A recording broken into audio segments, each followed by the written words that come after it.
to play devil's advocate, do you see any negative repercussions for women in the workplace as a result of this? Yeah, it's a little early to tell, and I hope not, but I'll tell you why I do have some concerns. Whenever I do training, ultimately, I have someone, and it's usually a male, who will say, oh, that's it, I'm just not going to say anything to anybody anymore, I'm just going to keep to myself.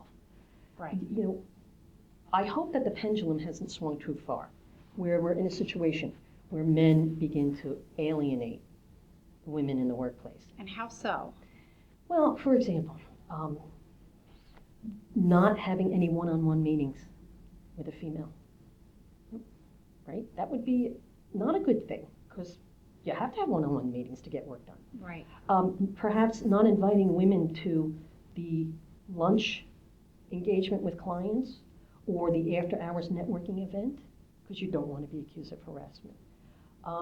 If you remember, you know, it's the Mike Pence rule. Right. Are you aware of that? Our Vice President, Mike Pence, indicated that he has a rule that he won't meet one-on-one with a woman unless his wife is present.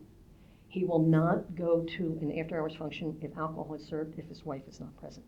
He got lambasted for that, criticized very highly.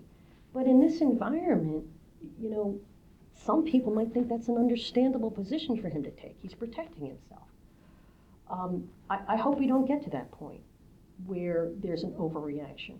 And has it gotten to the point where engaging in simple human interactions, appropriate human interactions, like, you look nice today, that's a nice dress you're wearing, red's a good color for you.